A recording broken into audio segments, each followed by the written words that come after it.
la realidad que vivimos en las grandes ciudades es muy distinta a la que se encuentra en las áreas rurales, y la salud es el reflejo más claro. Hace pocos días, el proyecto de ley por la salud e higiene menstrual generó muchas opiniones divididas por algunas de las propuestas que plantea, entre ellas que este proceso biológico se viva de manera digna, con los insumos necesarios para atender el periodo menstrual. Y es que su falta de acceso en algunas comunidades de nuestro país es una problemática que tiene implicaciones médicas, económicas y emocionales. Frente a este tema que generó un gran debate, analizamos algunas aristas y les contamos por qué es tan importante que todos comprendamos la relación entre menstruación y salud. Con curiosidad y algunas dudas, una decena de adolescentes y mujeres de la comunidad Cochabamba, en Cotopaxi, van llegando para hablar sobre un tema que todavía es tabú en el país, la menstruación. Entonces, para nosotros es muy importante conocer la menstruación porque sabemos que nuestro cuerpo está saludable si menstruamos. Bueno, aquí principalmente no se habla mucho del tema de la menstruación muy abiertamente. Lo poco que se habla son mitos o creencias que tienen las personas que han sido pasadas de generación a generación. Por lo general y lo principal es el tema de la alimentación. Otro que también era muy importante y que yo le decía que es bastante discriminatorio, que decían que como la iglesia es sagrada y si ellas están menstruando no podían ingresar a la iglesia. Claro que eso antes era muchísimo más, que las niñas en esos días no pueden jugar, deben estar en sus casas aisladas, cuidándose, como si realmente se tratase de una enfermedad. Tuve miedo. Yo no conversé con mi mami, pero después ella misma llegó a saber, dijo hay que cuidarse. Decía que no hay que entrar en chacras, no hay que comer aguacate, no hay que tomar agua fría, y no hay que meter las manos en agua fría, no hay que lavar, eso decía mi mami. Antes yo usaba trapitos, entonces yo tenía un trapito limpio, lavando, entonces así como bebés andábamos, ¿no? Eso utilizaba mi mami también. ¿Qué cosas no podía comer? ¿Qué no podía hacer? Comer no valía ají, chochos, lechuga, cuy, para que no dañe la menstruación, sangre, infección da sabe dar. Hasta que pase, comemos hace quinoa, papita de león, así nomás vamos a comer. De campo de gallina, no lava ropa, no trabajamos, pasemos en la casa cuidando. Alejandra Estrada es técnica de Plan Internacional, una ONG presente en 70 países que busca el acceso de derechos de niñas, niños y adolescentes en temas de salud sexual y reproductiva y prevención de violencia. Hoy les enseña sobre un método que antiguamente ya se usaba en estas comunidades para gestionar el periodo menstrual. Quieren que el costo que implica comprar toallas desechables cada mes disminuya. La forma de utilizar es facilita, como las otras, ¿no? Tienen, miren, alitas también. Entonces la idea es ponerle en esta partecita, la parte que es un poco más ancha en la parte de atrás, colocarlas en nuestra ropa interior y luego debajo nuevamente ajustarlas. Toca cambiarse frecuentemente, posteriormente a eso toca lavarlas, lavarnos nosotras y colgarlas a que se sequen bien. Recuerden, la sangre no tiene olor, mucho menos un mal olor. Y si ya existe un mal olor, quiere decir que tal vez estén con una infección y deberemos acercarnos al centro de salud. Un estudio realizado por Plan Internacional estima que en promedio una mujer gasta más de $40 en toallas sanitarias al año. Sin embargo, esto puede variar dependiendo del tipo, material, cantidad y marca a la que accedan. Durante la pandemia, esta organización entregó 8.000 kits de higiene, que incluyen toallas higiénicas, jabón íntimo, ropa interior y pañitos húmedos, por la problemática social que viven algunas familias en el país. Anualmente se habla de aproximadamente $42, pero no se queda solo en esos $42, porque en la mayoría de casas no es solo una mujer, no es solo una niña, un adolescente que está, son 2, 3, hasta 4 mujeres. Multipliquemos todo eso y comparemos con los ingresos básicos de las familias, no les alcanza para poder cubrir este gasto, ¿no? Y la familia, por supuesto, va a dar prioridad a la alimentación. Decidir entre comprar una toalla sanitaria o comprar una libra de arroz. Y compran la libra de arroz y la mujer tiene que ver cómo se las arregla para poder gestionar su higiene menstrual. Con la licenciada hemos hecho cuenta, en un año tenemos que gastar $70, $80 cada una. Entonces eso, estuve admirada, ¿no? Por ejemplo, en su casa, ¿cuántas mujeres son? Tengo 4, y conmigo 4, 3 hijas que están menstruando.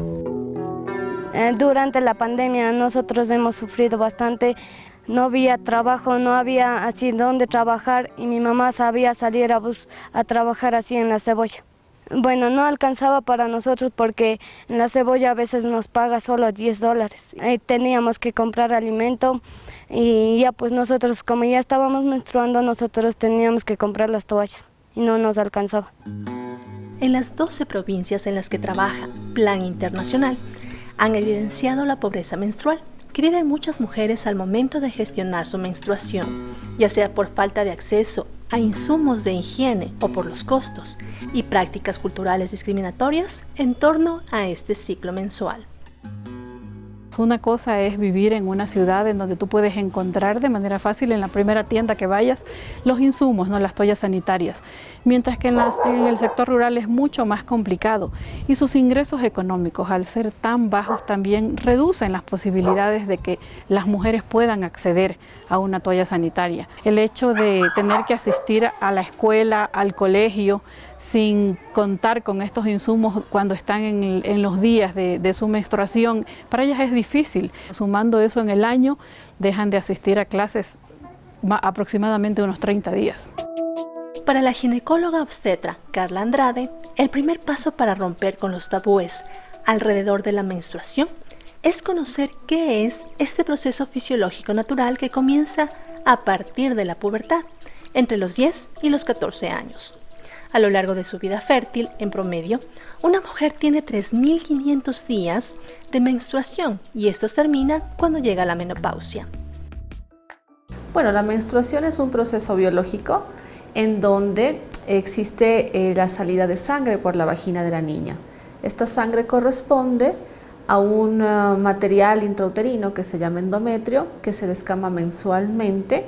Bueno, la menstruación podría terminar alrededor de los 45 a 55 años con el proceso de la menopausia. Y básicamente la menstruación no solamente está considerada como un proceso biológico, sino también un proceso de sanación y de nuevos comienzos. El pasado 15 de junio, la asambleísta Joana Moreira presentó a la Asamblea Nacional el proyecto de ley por la salud e higiene menstrual, con la finalidad de que las personas menstruantes puedan gestionar esta etapa en condiciones dignas y adecuadas. La ley busca que se entreguen toallas higiénicas a personas que viven en pobreza y en pobreza extrema. Lo que plantea el proyecto sí es que se pueda garantizar el acceso a productos de higiene menstrual de forma gratuita en los centros educativos, centros de salud y centros penitenciarios, y que se pueda incluir también en los kits de emergencias, obviamente en situaciones que así ameriten, también en su kit, en esos productos. Que se eduque también acerca de la menstruación y de la higiene en las escuelas, colegios y universidades, en que este tema deje de ser un tabú, que se lo trate con el nombre que debe ser: menstruación, ya no regla, ya no enfermedad, en cuál es la causa de deserción escolar por no tener acceso a estos productos. Entonces, estadísticas reales, como lo hay en otros países, en nuestro país debe ser tomado en cuenta. También en el tema ecológico, en poder pasar progresivamente a productos que son desechables, a productos que son reutilizables, pero conociendo las realidades distintas. Como lo dije, hay que medir sobre la pobreza multidimensional, que obviamente tiene el acceso a servicios básicos. En el mundo, países como Nueva Zelanda, Francia, Namibia y Escocia han implementado políticas para que los suministros sanitarios sean gratuitos o libres de impuestos. En Colombia se eliminó el IVA para toallas higiénicas y tampones. Y en abril pasado, en México se aprobó la Ley de Menstruación Digna, que garantiza el acceso gratuito a productos de higiene en escuelas públicas. El principal cuestionamiento a esta ley en nuestro país tiene que ver con el financiamiento para lograr la entrega gratuita de insumos a mujeres que lo requieran.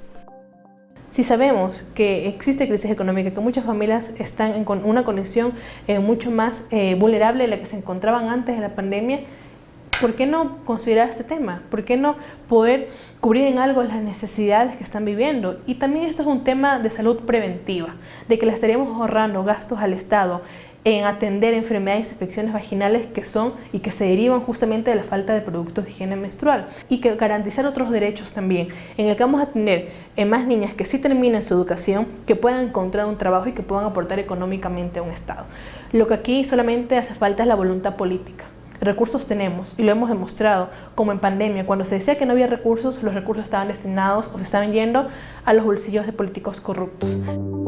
Mientras este tema se debate en la asamblea y en las calles, para la ginecóloga Andrade, la realidad es que la falta de acceso a productos de higiene menstrual tiene un grave impacto en la salud de las mujeres. Fíjate que en lugares como las cárceles, por ejemplo, donde no hay acceso a este tipo de productos, es muy común ver pacientes, mujeres, con sepsis, con infecciones generalizadas por estafilococo, por ejemplo, porque la menstruación es sangre y es una sangre buena, es una sangre llena de nutrientes, es una sangre en donde iba a implantarse un bebé. Por lo tanto, es una sangre muy atractiva a los microorganismos, en donde pueden reproducirse muy fácilmente. Las mujeres prefieren entonces, en vez o en lugar de cambiarse frecuentemente de toalla sanitaria o de tampón, dejárselo mucho tiempo para ahorrar. Y esto, por supuesto, las expone a infecciones importantes. Pero claro, si es que no hay una higiene adecuada, también estás expuesta a otro tipo de infecciones vaginales, de las trompas, de enfermedades pélvicas inflamatorias que incluso pueden comprometer la fertilidad de la paciente a largo plazo. Los expertos sostienen que es importante empezar a desmitificar los tabúes y prejuicios alrededor de la menstruación, y que esto no sea visto como un tema exclusivo de mujeres. Debería ser este tema tomado por la sociedad de forma importante porque el conglomerado social es mixto y porque definitivamente si es que una mujer no tiene una buena práctica de higiene en la menstruación o tiene problemas con su menstruación, dolor, definitivamente va a afectar en la productividad de su trabajo, de su hogar, en el rol de ser madre, en el rol de ser esposa, porque las mujeres tenemos un contexto y una biología diferente. El 50% de la población menstrua, por lo tanto se convierte en un tema muy importante y definitivamente a todos nos conviene que las mujeres estemos bien. Si yo me avergüenzo de mi cuerpo, yo no puedo mencionar o yo no puedo decir que tengo vagina, yo no puedo contarle a mi mamá sobre mis problemas, sobre mis dolores que puedo presentar. Entonces, si sucede que alguien me está violentando sexualmente, tampoco voy a comunicarlo. Entonces no solo es por tema de salud, higiene personal, pero también es por un cuidado y que este tiene que ser integral. Se estima que a nivel mundial cada día 500 millones de mujeres y niñas menstruan. El Banco Mundial asegura que millones no pueden manejar este periodo de manera segura, higiénica y digna. El desafío del gobierno y la sociedad es lograr que esta realidad cambie y que estos productos dejen de ser un lujo reservado para ciertos sectores.